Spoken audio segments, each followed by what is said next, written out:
content presented in this podcast is based on real events and may contain graphic descriptions of violence, sensitive topics, and explicit language that may be triggering, offensive, or sensitive subjects to some viewers and listeners.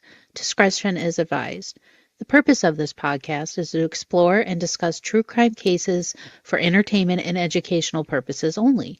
This podcast does not intend to glorify or sensationalize crime, but rather aims to analyze and understand the complexities of human behavior in the criminal justice system. We encourage listeners to approach this content with empathy, critical thinking, respect for the victims and their families.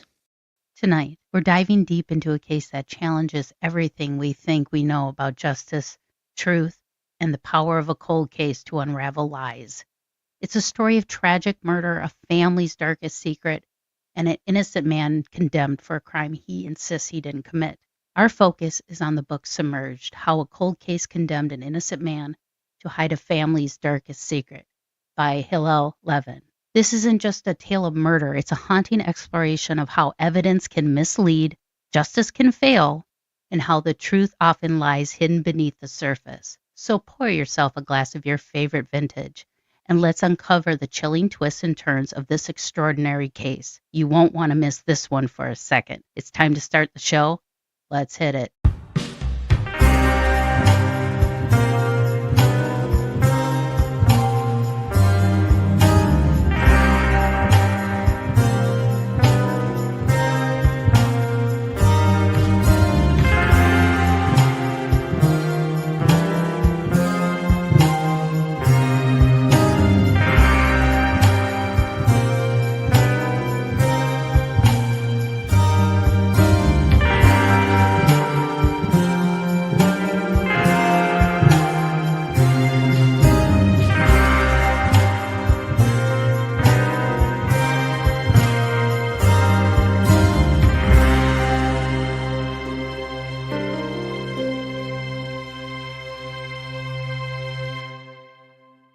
Hi, welcome to another episode of Mysteries, Mayhem, and Merlot. I am your host, Winnie Schrader, and tonight I wanted to talk about this case because I came across the book, and being a parent, especially of teenagers, it is kind of unnerving to have your teenagers have a life outside the home and have jobs and things.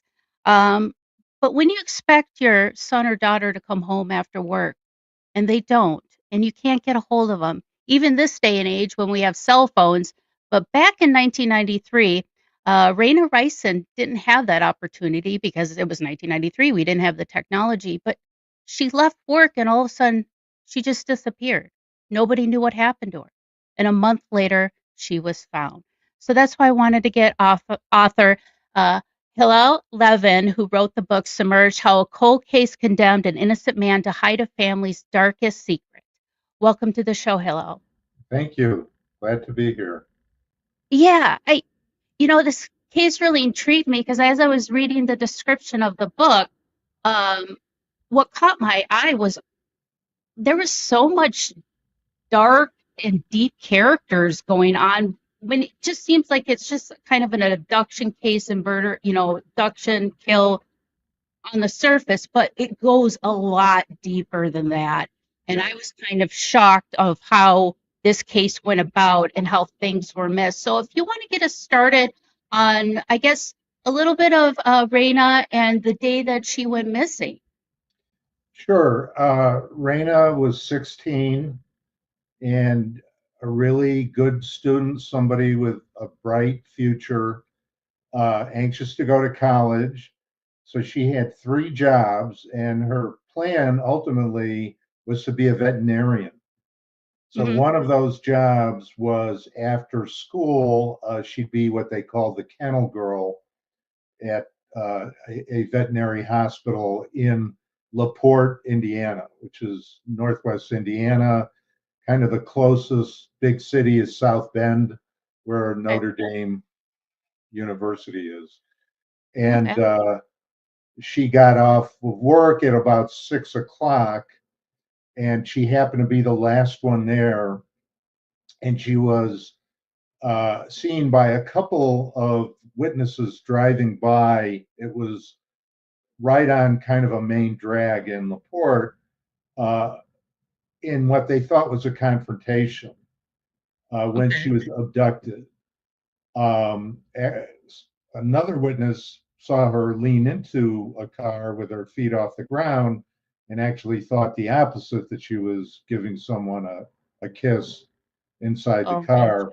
And then she never went home. And she was someone who was uh, very considerate of her parents. If she was ever going anywhere unexpected, she Hmm. let them know. And furthermore, at home, which was about a mile away, was her boyfriend. And Okay. they were about to have what they thought was going to be a big makeup date every year around, this is March now in 1993. He would become really busy at basketball. He was like the manager of the high school team. And she would Okay. get very frustrated that he wasn't around. So they were going to have a makeup date.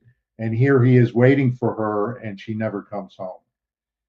And as you said, there was like a massive search. I mean, that is what Uh-huh. happens when teens are abducted and disappeared. It was later that Hmm. night at about 10:30 that her father put in a missing person report to the police department.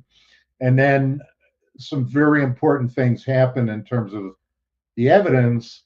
Is her car is spotted about 9 miles north of downtown LaPorte on this gravel country road where the Hmm. dwelling was a trailer. And that was by 7, which was really crucial in terms of figuring out the case. And how do they know it was by 7? It was spotted by a mother and her 2 children who almost hit the car, because it was another important element of the story, is it was so foggy.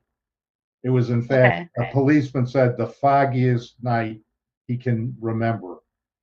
And, you would suddenly see this car with its hood open, and there were a couple of men near that car. But this woman got home in time for her kids to see the last couple of minutes of their favorite show, Married with Children. So Okay. Married with Children is really crucial to the Yeah. timeline of this story. But she is nowhere to be seen, and she is not found for another month in a pond about a couple of miles west of where the car was abandoned, and again 9 miles northwest of where she was abducted, and she's Okay. submerged in that pond. And again, the circumstances surrounding her discovery are pretty screwy too. Um, Okay. so there are a lot of little clues here that it does sound like you said, I think very accurately, this is kind of a simple abduction, killing, murder, but all these big mysteries hung over that early investigation, um, Yeah. that were not closed. Yeah. Okay. So now, when they found her, was there any type of evidence to dictate who could have, I mean, like anything other than obviously with the autopsy, they found out that she died of strangulation, that they No, found, not true. oh, Not that is true. not true. No, How did, no. Again, you're with, looking at all this stuff that is baloney on the web, oh, and that's wow. what my Well, book tell us. dispels. Yeah, absolutely. Um, well, we'll talk about the prime suspect in a second. There was a Okay. real prime suspect who did very suspicious things. But Hmm. and remember, there's a month between her abduction and her discovery. So Yeah. this is kind of the preliminary investigation. And what I found so valuable about the case in terms of reporting on crime is, usually we're reporting on it when we're, working for a newspaper or magazine in real time. So Hmm. things happen and develop after, you're already looking at it. and sometimes it takes years for certain evidence to come out. And here with this book, I had it all. I had more than 1,000 pages of police files, so I can see exactly how the investigation proceeded. But Hmm. in terms of her discovery, she's submerged under a couple of big tree limbs in this Okay. pond. Pond Hmm. is not very deep, and it's not even really a pond. If you look at a map, you don't see that it's designated as any kind of waterway. It was really a swamp that just collected water more and more over the passing years. Um, Gotcha. but the most important, I mean, there are certain aspects of how she was in the pond really important for your forensic pathology fans. To the lay people, when they pulled the body out, it was bloated, so bloated, the pants were about to burst through the seams of what she had. Oh, And her face was unrecognizable, kind of like a Cabbage Patch doll. yeah. Okay, but someone who is familiar with forensic pathology, with taphonomy, taphonomy Hmm. is understanding the state of decomposition. They would say, well, wait, she was in there a month, but bloating happens. It's like the first stage of decomposition, 5 days typically when a body is on the ground. Yeah. So she was kind of in a refrigerator in cold water in March, and that shows you Wow. how much her body was preserved. So that when they did the autopsy, a forensic pathologist was subcontracted out of South Bend who worked for the local coroner. He did it. He said there are no signs of physical trauma. No, nothing on the skin, nothing on the neck, no broken blood vessels, none of the signs of physical trauma. In fact, he was so definitive that when the police sent evidence for further examination to the FBI in Washington, D.C., the evidence technologist said there are no signs of beatings or strangulation or of beatings typically associated with strangulation in this kind of in Oh, in death. So this was a huge mystery of was the cause of death that they never figured out. I have figured it out. oh, you? I don't know if Okay. we want to get into it, but it's a real spoiler. But bizarre as it sounds, because my previous book was about a serial killer, I immediately realized how she died. And that helped me connect it to the killer. Yeah, we'll definitely have to talk about that here down the road on the show. But so when they, So you have that bizarre thing uh-huh, hanging over it, and when the police and the coroner first give their um, explanations, they're just all over the place. And the ultimately the fallback, and again, this gets very graphic, but the skin when it's underwater that time, yeah. it turns into what they call washerwoman skin. Hmm. Very white, very, it looks like it's going to actually be able to be pulled right off the body. Um, Yeah. so she had the washerwoman skin, but again, he would have noted a bruise. He would have noted a cut. He would have Yeah. noted contusions, related to beatings and strangulation. Now, later they would try and argue, young women of that age, sometimes that bone in the neck, it's called the hyoid bone, doesn't Hmm. break. It's very pliable on some young women that age Yeah. during strangulation. But you have all the signs on the neck, you have the Yeah. bruising, you have petechiae, they call it, little vessels that get broken in the eyes. Um, Hmm. and then you have someone. like that, especially a younger, uh, she wasn't athletic in any way. She's defending herself. There are bruises up and down the arm. It doesn't take much for someone who's beating and strangling you to create bruises, in this part of the arm. None of that. Yeah.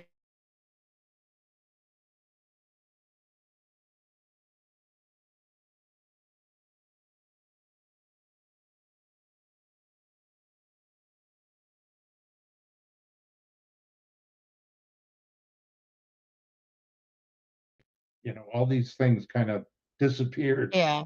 because she was in there. And the police chief kept saying that, well, if we hadn't pulled her out after a month, we would have found all these things out. Again, she wasn't that decomposed.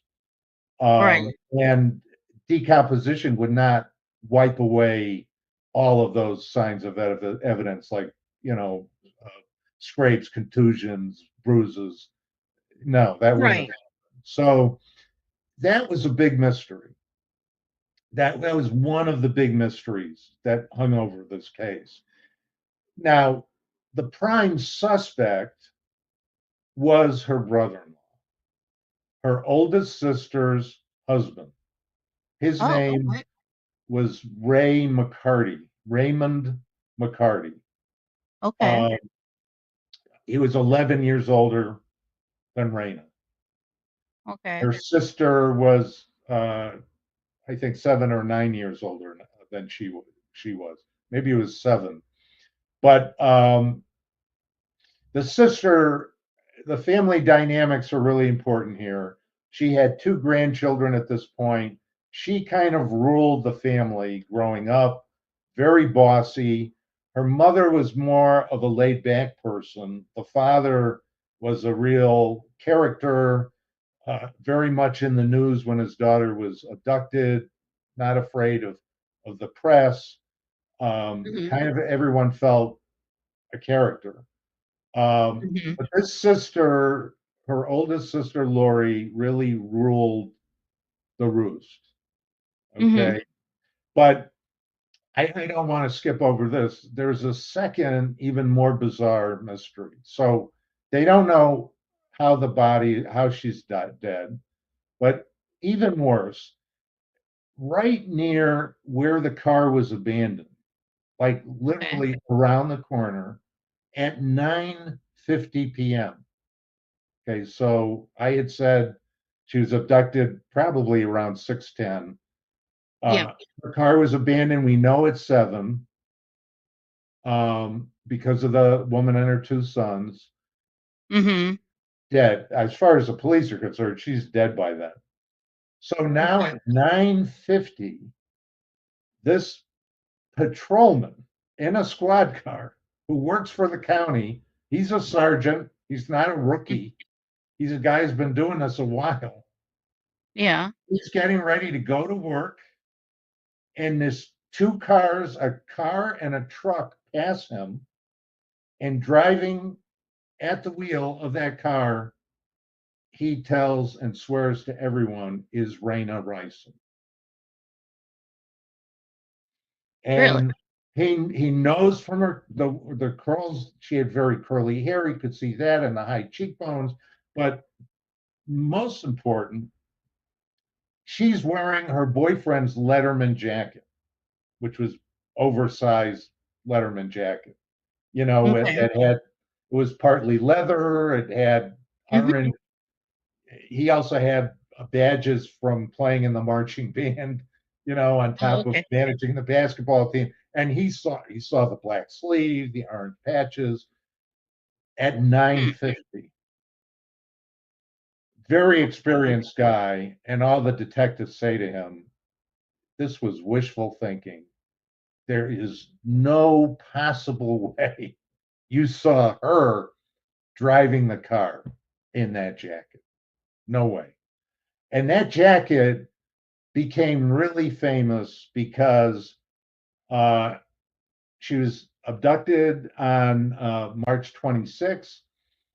On April 1, America's Most Uh-huh. Wanted devoted a segment to her being missing. And the Mhm. thing they most focused on was she was wearing her boyfriend's Letterman jacket. So she's, 5'6", she's got curly hair, and she's Right. wearing this jacket, and they put the jacket on the screen. This was like the biggest thing they had other than her pictures from her prom to show what she looked Mhm. like. So that Right. was this other crazy mystery. But the answer to both of these mysteries would have solved the crime. Instead, Okay. the detective said to the patrolman, "You just wished you saw her. That was wishful thinking. You did not really see her. She was dead at that point. What? No way was she alive." So you had those two big mysteries, but you had one big solution as far as the police were concerned.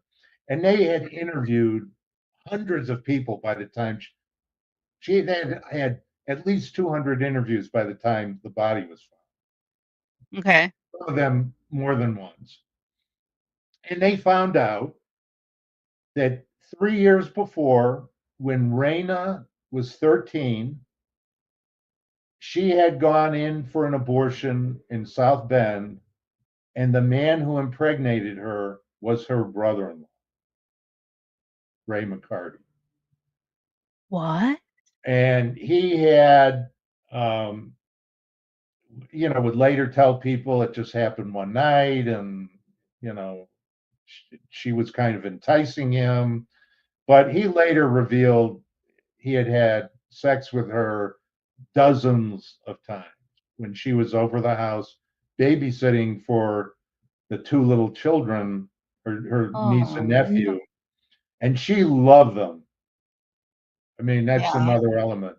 This was such a good kid, and she just loved those kids.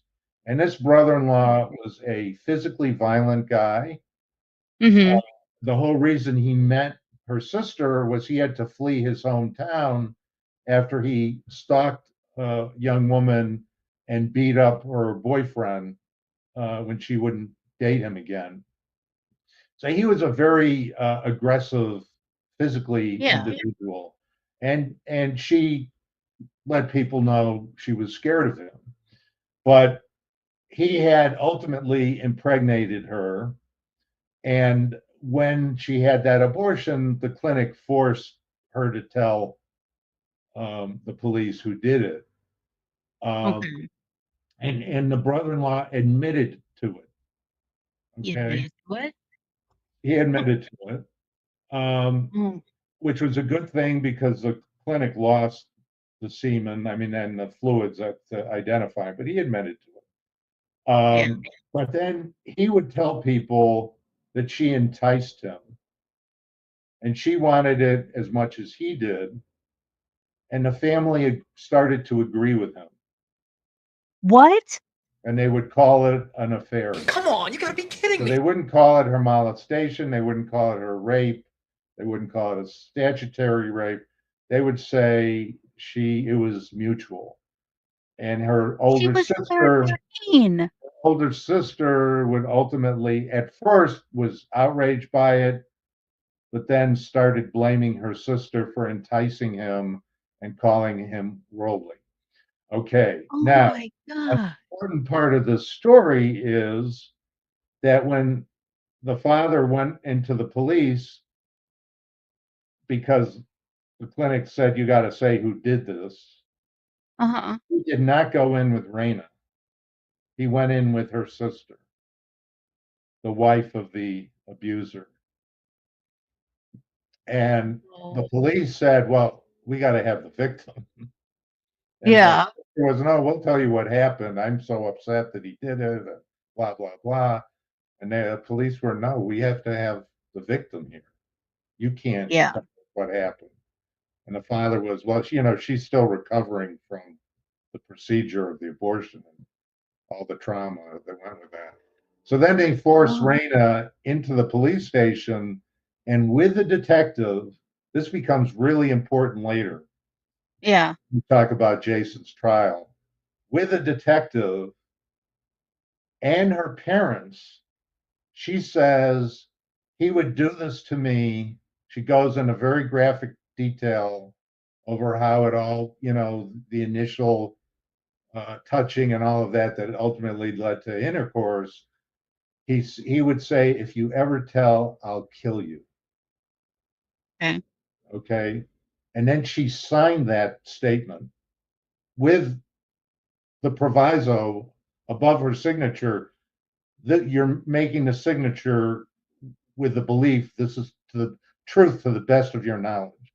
And Right. Right. her parents signed as witnesses, and of course, the detective signed. Okay. So But okay, so they have a so document they that have keeps stating this document. somebody. Okay, Okay. we'll talk about this later. Okay. So, as far as she's concerned, this was not an affair that she wanted, right? And there Right. are letters I have that she later wrote to the sister and her boyfriend that indicate this was no way that she was a willing participant in that. Mhm. But the family begs the judge, don't send him to prison. And the judge gives him 3 years probation Oh and says, but you have to take sex offender treatment, Mhm. which typically involves individual therapy and group therapy. Both are important. Mhm. And you can't be allowed anywhere near not only Rayna, but there was a third, the youngest of the three sisters. There were three sisters. Rayna was in the middle. Her youngest sister is Wendy. Mhm. And you can't, he can't be near them without Oh, supervision gotcha. of any Okay. kind. So that was what was required for him to get the probation. Well, the whole and he goes in for an assessment, and that psychologist said, although I think she was a clinical social worker, she said, no, he actually he can't even be near his own children. That's how alarmed she was when she interviewed him and Wow. heard how he characterized the molestation. So now Oh, he goes into a program and he totally rejects treatment. He says okay. the only victim is me because I have to come here and listen to you. Oh, And when he goes into group therapy, he starts saying things like, "There's nothing wrong with this. She wanted it as much as I did. My friends would have done it too." And they threw him out of the individual therapy and the group therapy. And then the probation officer went to a second program, and that program director said, "You just have to keep your mouth shut. Just come to the group therapy, keep your mouth shut, and we'll let you, qualify." He wouldn't even do that. So he gets the thrown out of two programs, and the head of the program writes the probation officer because this is breaking probation. Mhm. And Yeah. the judge had said, you don't go through these programs. You go back. You go to jail or prison. Okay. So the head of that program wrote the probation officer and said he has a kind of mindset that he's going to offend again. Right. The And probation well, officer yeah. did, the probation officer did not respond, and they let him finish out that 3 years without going to a real program. And guess what? He starts assaulting Rayna again when she's 16. And she tells her her best friends that he's doing it again. She tells Jason Tibbs is one of her best friends. They were briefly platonically boyfriend and Yeah. girlfriend in the seventh grade. Yeah. Jason really liked her, and when it looked like she was, breaking up with her other boyfriend, who was much more a good student, and they were both in the marching band, they had a lot more in common. His Yeah. name was Matt. when it looked like she was breaking up with Matt, he wrote her a love letter in the freshman year saying, "I'm here if you're ready. You were Yeah. the best thing that ever happened to me." Jason was really kind of a guy from the other side of the tracks, much smarter than people gave him credit for, but he still remained this close friend. And Rayna Hmm. even told her coworker at the veterinary hospital, "The one person I think will ever protect me is Jason."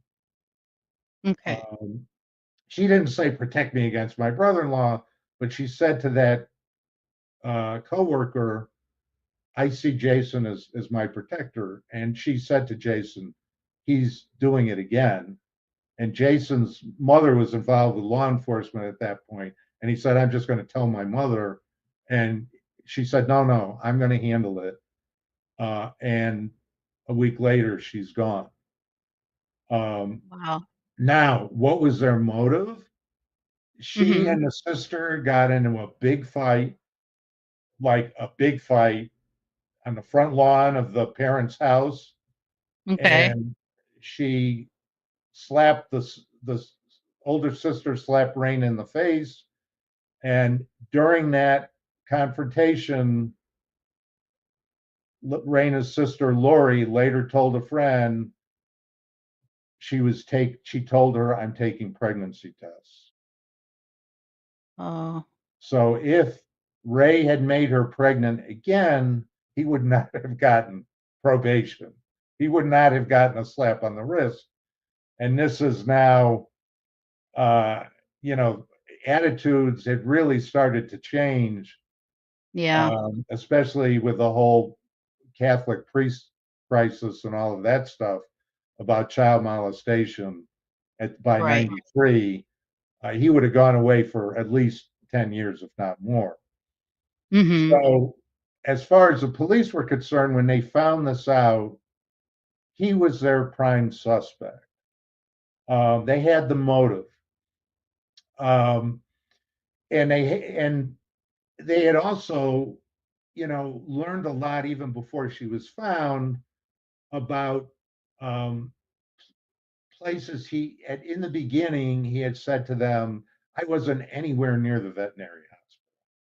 I went Yeah. down south of Laporte, like 9 miles south. He had where he grew up, a place called Union Mills. So he had a friend there who was kind of a father figure to him, who Okay. had a hog farm. So it was like I was down there feeding the hogs. He was out of town. I was doing him a favor. Okay. Okay. He drove a very recognizable car. I call it the spotted car, not just because people spotted it, because it was spotted with all these bright orange rust spots on a very Oh, light blue body. So it was a gotcha. spotted car, and he had a bad muffler. And so it was spotted a half hour before her abduction on the street that ran perpendicular into the dead ended on the Hmm. veterinary hospital. So now he changes it and says, "Well, I was there to um, see a house for sale on that street." That's right. So now he's there. He's not south. And then later it would change again that he was driving north and he was going to reclaim a debt or pay off a debt in South Bend. And he picked up a woman hitchhiker, and he never told that story because he thought his wife would be mad at him for doing that. Oh my But God. he kept changing over and over. And they even caught him at one point grooming another 16-year-old girl. Oh gosh. So, Why didn't they just lock him up? I mean, seriously. okay. So Oh, here's frustrating. the okay. So why didn't they? Yes. Number one, this cause of death thing. Okay. Okay. Number two, he now I discovered there were witnesses who identified him with Rayna's car. One remarkable witness. I mean, Okay. a lot of eyewitnesses, screw things up because of the Yeah. trauma of just witnessing a violent event or don't remember well. This was like one of the most amazing witness identifications I've ever come across in my whole career. It slipped through the cracks. I never got it. So I'm like one of the first people to really recognize what they had in their hand. Okay, Uh, well, we gotta take a quick break. okay. I definitely wanna know what this eyewitness saw because if it's that detailed, that means that something probably caught their eye to really Okay. focus and look at what's going on. I have author Hillel Levin, the author of Submerged, How a Cold Case Condemned an Innocent Man to Hide a Family's Darkest Secret. This is a roller coaster of a story, guys. So stick with us. We'll be right back after the break. It's the holiday season, a time of giving, receiving, and maybe even answering life's most mysterious questions. What better way to bring joy and clarity to yourself or a loved one than with Love and Lotus Tarot readings by Winnie Schrader? This December, give the gift of insight, empowerment, and a little holiday magic.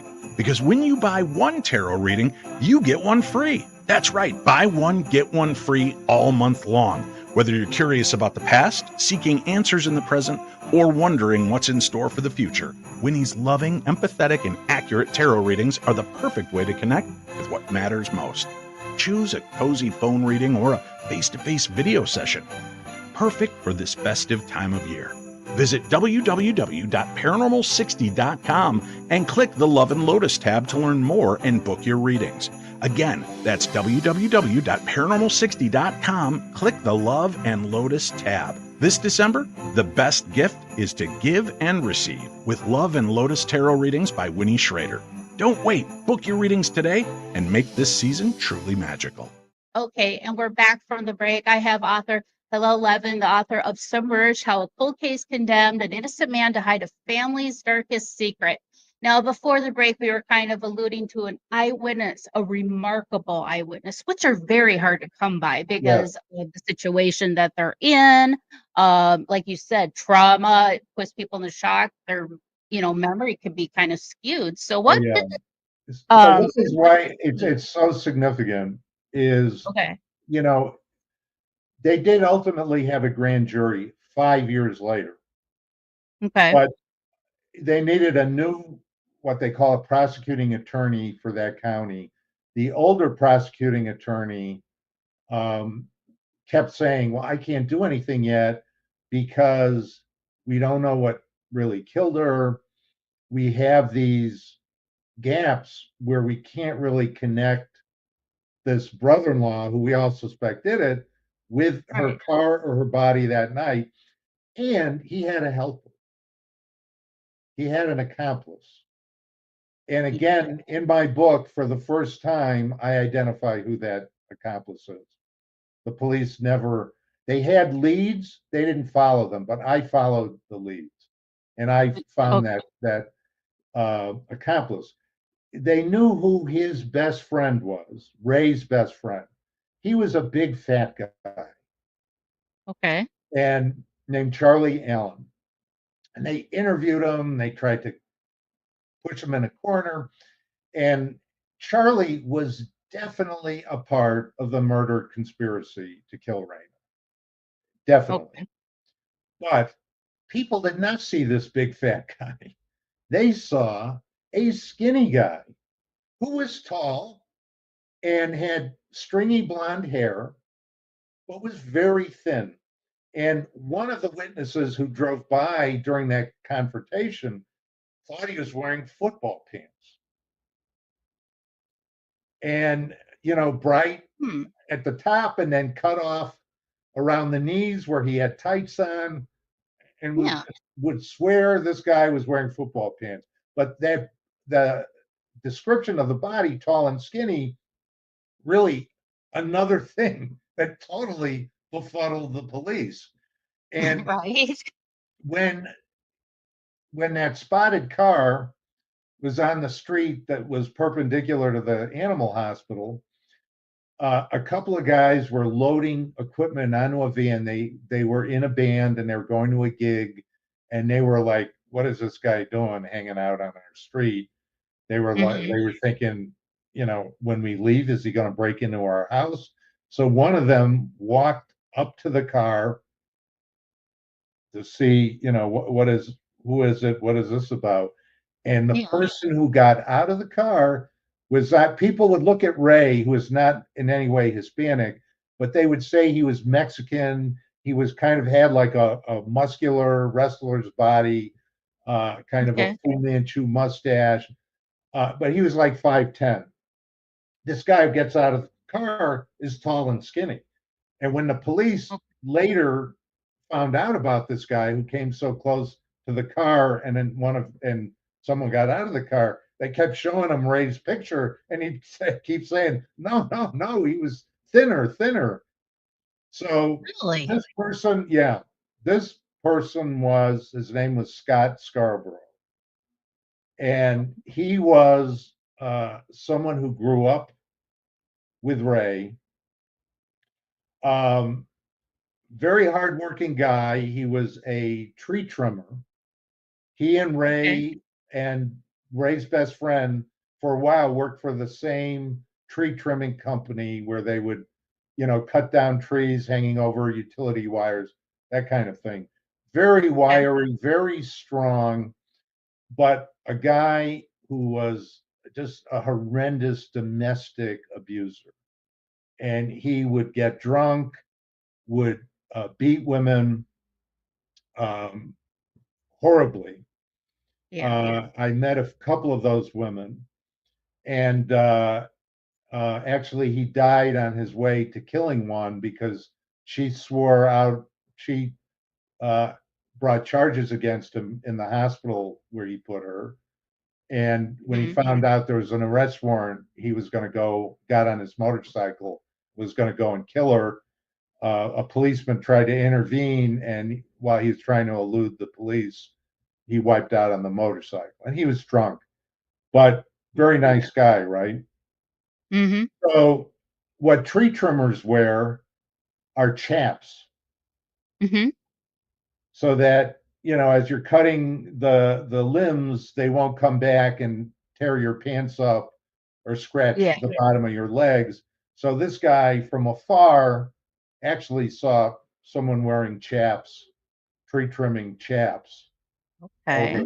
his pants. Um, but he was 6'2", about 150 pounds, how skinny he was. Ray was 5'10" and about 180. Okay. And there was a police report that night, about a half hour after Rayna's abduction. He saw on the side of the road Rayna's car.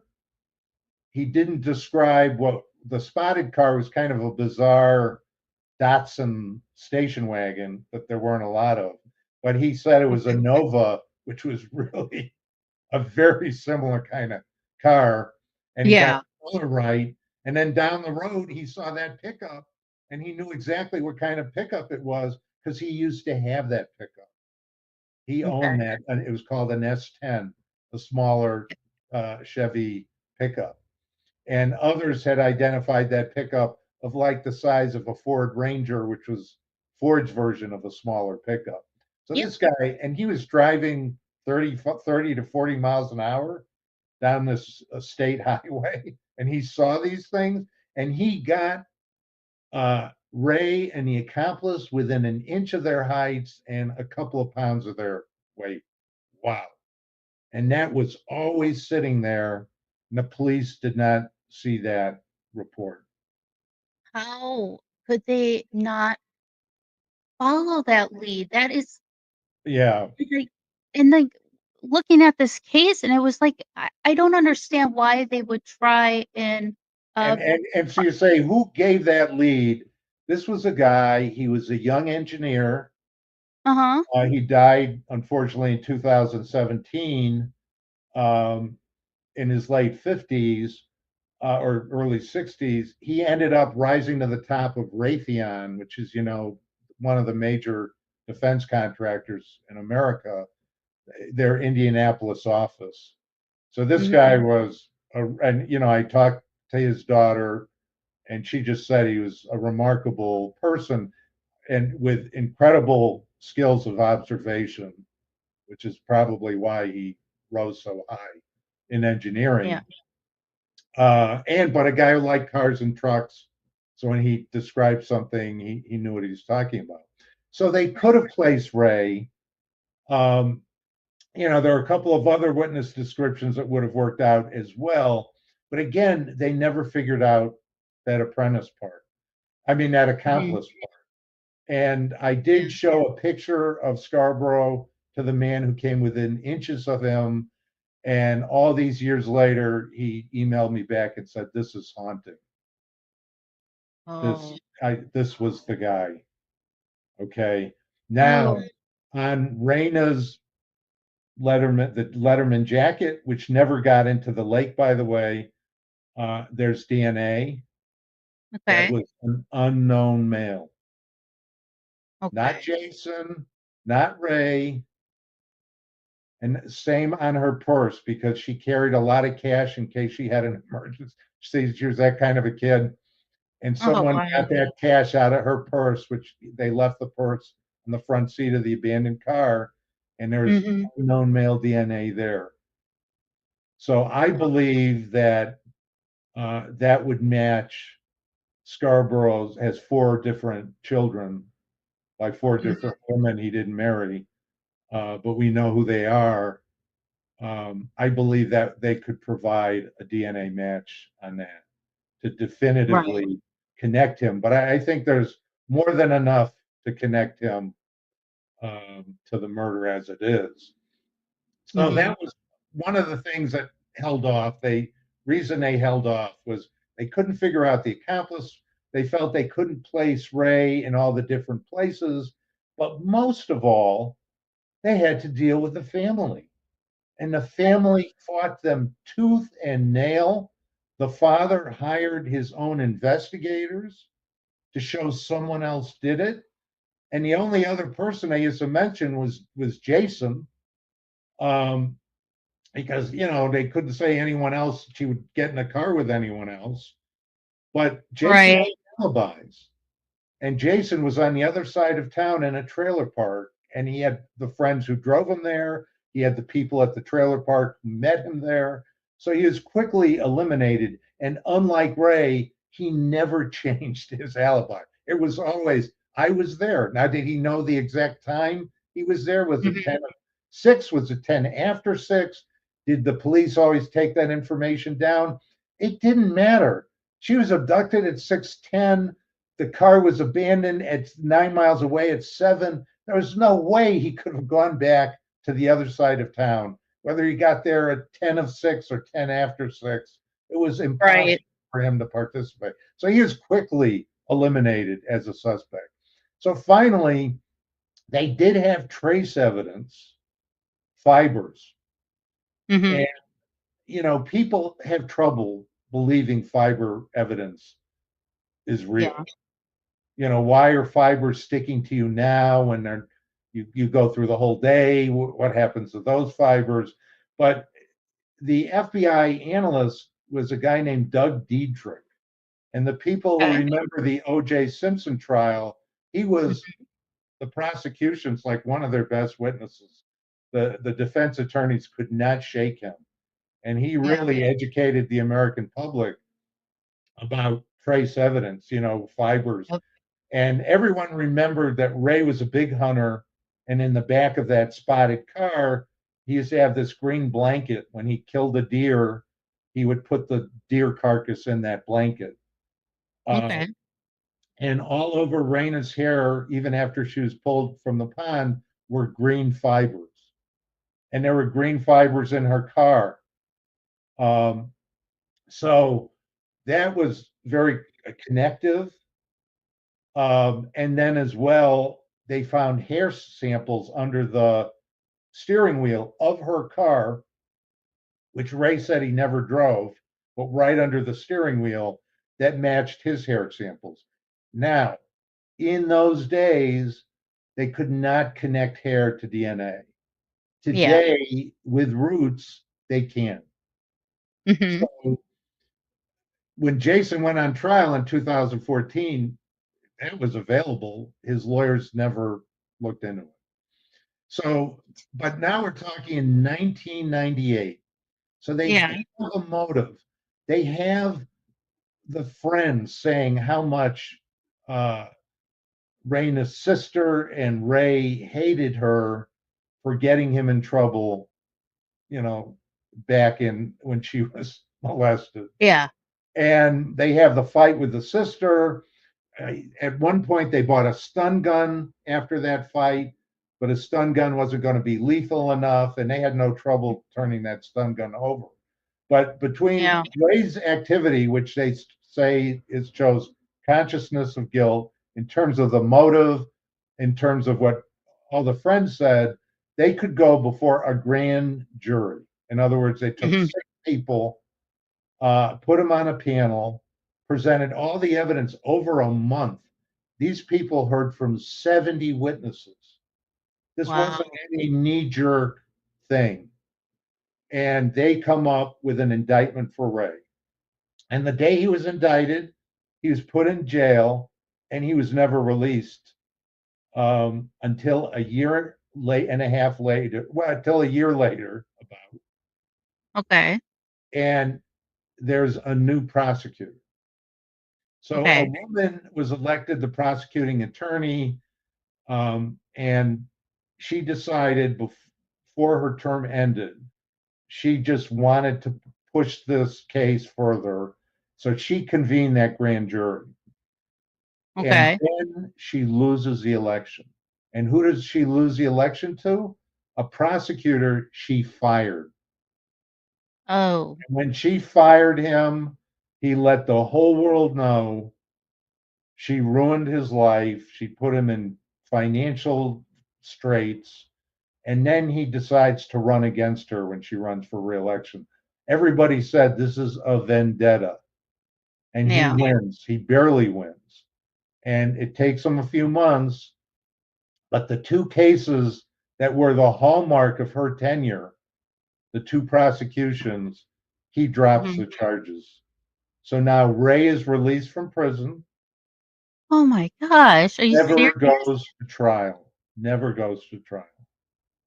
Despite all the evidence, all the witnesses, all the hundreds of thousands of dollars they spent on the investigation.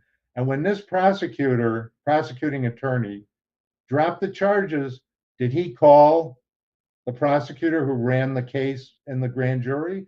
Did he call the highly respected state trooper who oversaw that investigation and who believed Ray Mhm. did it? No. He didn't ask any of the people in the investigation. He just dropped the charges. So now Ray is out. Oh my god, that is so disheartening and Yeah, so isn't it? scary to just think that, like, what reason would they drop the ch this guy admitted Well, to he never. molesting Okay, children. this is really important.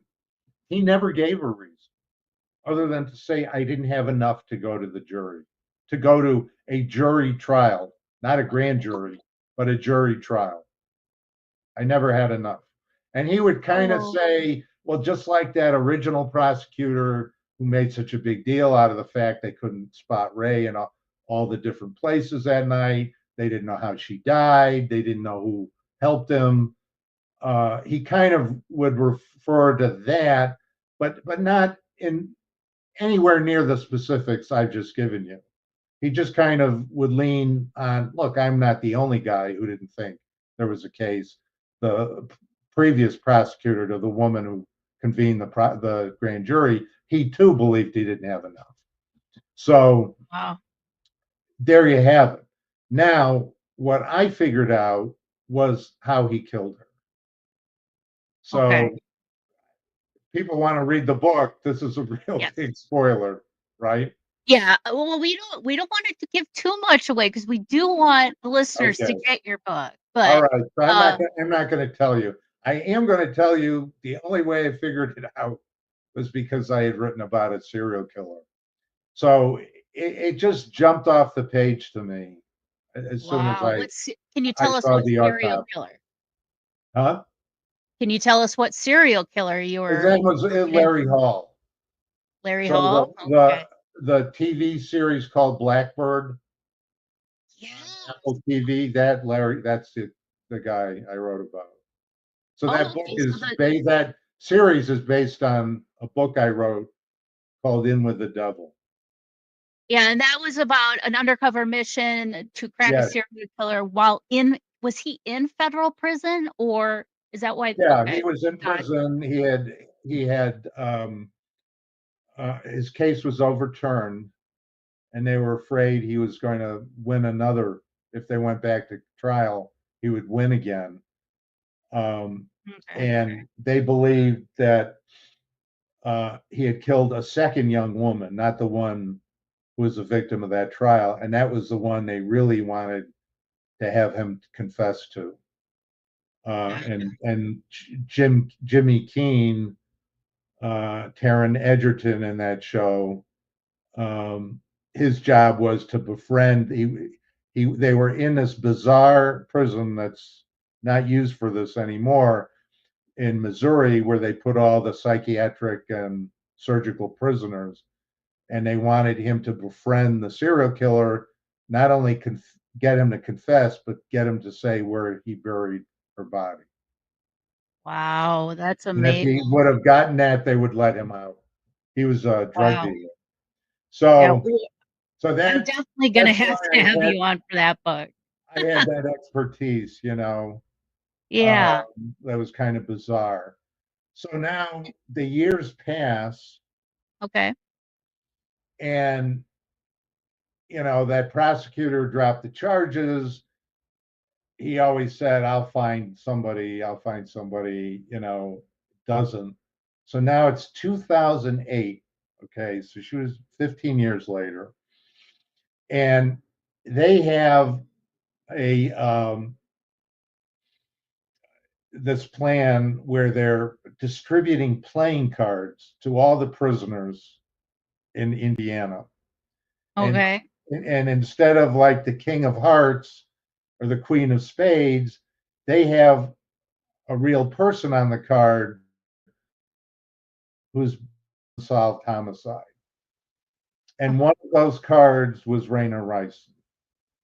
And Oh. in the local newspaper, the South Bend Tribune, there's an article saying that if a prisoner is to see that card and provide information about someone on that card, like Rayna Rison, they could have their sentence reduced. So in Okay. prison, reading this article, is this guy. I've written, by the way, about organized crime and Mhm. hitmen.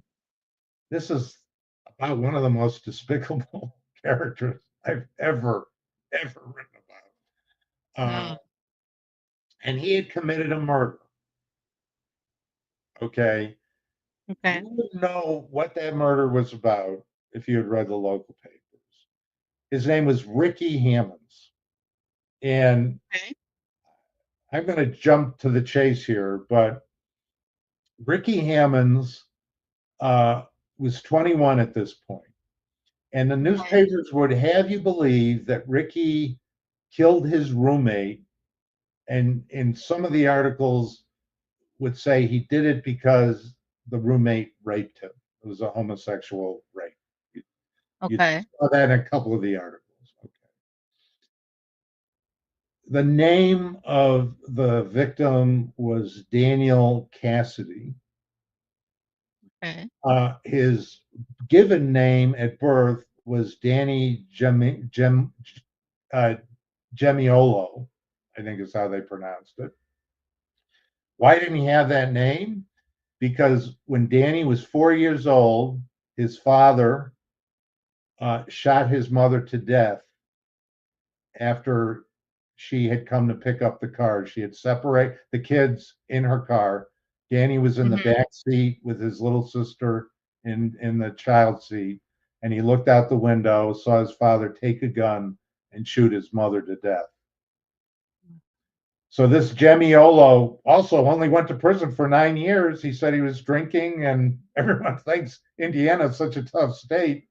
He only got Right. 9 years for manslaughter, and then 25 years later, he killed his second wife with a baseball bat. Okay, so that's Oh, Danny's father. So Mhm. Danny is raised by his mother's parents, and their names are Cassidy, and he takes their Okay. name as Cassidy. He goes into the Marines. He's a very obviously mature, serious guy in some ways. In other ways, he could be pretty fun loving. And he gets out, and his grandfather had sold cars, and he convinces him this is a business for you. And he introduces him to a manager of one of the biggest dealerships, the sales manager. And Danny like takes to it like a duck to water. He sells more Mhm. than 100 cars the first year he's there, and he's about they want him to climb the ranks, and he as he's running to give keys to a customer, he gets hit by a hit and run driver. And then Okay. he thinks, I'm going to go back to school. Maybe this isn't for me. He gets into Purdue. I mean, that shows you how bright he is. Uh, Yeah. and he announces to the owner of the dealership and the sales manager, I'm going to go back to school. And they said, no, we don't want you to leave. Here's a check for $5,000. Here's a raise. And Danny says, look, I can't back out because when I got into Purdue, my cousin goes there and his friend. And I said, look, I don't want to live in a dorm. I'm too old for that. Let's get a nice apartment off campus and I'll pay Oh, half the rent. And they can't now go back to the dorm. I can't leave okay. them in the lurch. So the owner of the dealership said, all right, keep paying your rent. We'll let you live in a house for free. We're building a superstore.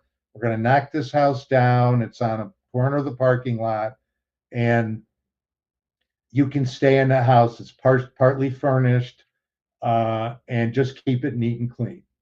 So Mhm. now his cousin, who's going to Purdue, says, Danny, I've got a friend. His parents just threw him out of the house. He doesn't have a job. That's Hammonds. That's Ricky Hammonds, not his Mhm. roommate. Danny was his landlord. He was his Danny just didn't say, come to this house and live for free if you help me keep it clean. He said, I'll get you a job at the dealership that my cousin had. Yeah. He didn't have a car. Danny went to the bank who knew him and he said, would you Mhm. give this guy a loan? I'll vouch for him. He gets him a car. Wow. He's his benefactor. Danny goes to visit his fiance while he's away. Ricky Hammonds has a wild party. They put holes in the wall. Even though Danny got him his own car, he drives Danny's car with his giant mutt. The mutt tears all the leather in the upholstery off the Oh. car. And when Danny comes back, there's like $1,500 of damage between the house and the car. And it's like, you owed me this money. Throws him out. He quits his job. And Danny's like, I don't care. You're going to pay me that money you owe me. He takes Ricky Hammond's mother had given him a bedroom set. Danny said, I'm going to hold this hostage till you repay Mhm. me. Ricky Hammonds shoots Danny to death, gets him out on a country road, first shoots him 3 times in the chest, then empties the gun in his face at close range. Oh God. Okay. And so the police go to uh, he first he doesn't even know Danny's dead, and it's, oh my God, you're telling me my friend is dead, and he's all mopey. And then bit by bit, they find out he had this pistol his father got for his kids. Finds out his sister gave him the bullets, and at one point they're talking to the sister, and they're saying, he's telling us that the mafia is running the dealership, and they were somehow behind Danny's death. And the sister says, oh, my brother Ricky, you should know he's a pathological liar. This is her telling them in a taped interview that I have the transcript for. She calls him a pathological liar. So he comes up with a story out of Scarface. Well, they took me at gunpoint, made me get in the car. Then they took Danny at gunpoint. Then they took us to that country road. And then we got out of the car and they handed me the gun and they said, either you kill Danny because he owes us money for drugs, or we'll have him kill you. And Yeah. the police are like so outraged, they like get him in the car, they take him to the road, and they said, "Okay, reenact your little scene." And they put it on videotape. I have that videotape Oh of him my doing gosh, they all had of it. acted out. Okay, so why am I telling you all this stuff about Ricky Hammonds? He is the star witness against Jason Tibbs. How is he connected with Jason Tibbs? Now, Jason Tibbs, that was the childhood friend that Yeah. Rayna Okay. grew up with. And who the family would always point to, like, oh no, it's not Ray, it's Jason. Yeah, it So, seemed like Jason was a sweet kid and he got along with Rayna. I don't understand why they're yeah, trying to because they needed pin him. somebody to point the finger to. So the story would be, oh, he loved her so much, he wanted her to come back. And they found the love letter that he wrote Uh-huh. her. But they also found a love letter that Matt wrote her. Both of Yeah. them really loved her. And when it looked Mhm. like, both letters were equally ardent. Both letters did not have threats of any kind. They were just, Mhm. teenage love letters. So anyway, Hammonds knew about the family fingering him. His mother actually knew Jason's mother, and they Okay. raised dogs. They both raised dogs. So this is Ricky's story. He's 14. He's up above the kennels where they raise. He called it a loft. This was in a pole barn, something people know Okay. about in the Midwest. Not really a big old barn, kind of, not that high. So, I Yeah. mean, literally, this space he claimed he was in may have been 3 or 4 feet high. And he says, I'm up there, I'm smoking dope, I'm reading a Playboy magazine, and a car backs into the pole barn. And Jason gets out of the passenger side. My sister's boyfriend gets out of the driver's seat. They open the trunk, and in the trunk is Rayna's dead body. Huh. And Jason and my sister's boyfriend is yelling, "What the f did you do?" and blah blah blah. Hmm. And then they're just sitting around wondering what they're going to do, and they're going to grab. And he claims, meanwhile, he's up smoking dope that they don't smell. And I told Right. you That's when she was strong. abducted, this is like at 6:10, and um, the light by then, and this is several miles away, would have Uh-huh. been dark. And he's saying, no, Right. no, there was enough light around. It was like 5 or 4:30, and I could see in the car. And by this time, these two cops who are interviewing him, one is a state trooper, the other's from Michigan City, they don't know the details of the crime. But as far as Yeah. they're concerned, we're going to solve this cold case. We've found a missing witness here. And one of those cops had been in every step of the way of the Danny Cassidy investigation, knew him Okay. to be a liar, knew him to be a grandstander. He at one point attacked one of the detectives, knew everything about this guy, and yet let him stand back and make these charges that are kind of outlandish on the face of it Right. against Jason. But he charged the boyfriend. So now by 2008, the boyfriend is in South Carolina, and he has a Okay. habit of, going to places, living with girlfriends, and then meeting someone else and breaking up with a girlfriend and living with that new woman. So he's on a couple of different women, a couple of different places he's living in. And in 2008, they call him in, and it's like, I don't know this. I don't know any of this. And they're like, did Yeah. you open the trunk? Did you used to drive that car? He said, yeah, I used to drive that car.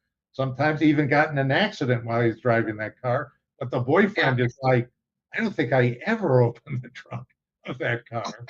And I'm like, fine, we just know you want to be helpful to us. But the lawyer from Laporte Okay. advising him. By the way, the same lawyer who had advised Ricky Hammonds says to him, Okay. well, go ahead, take a lie detector test. It can't hurt.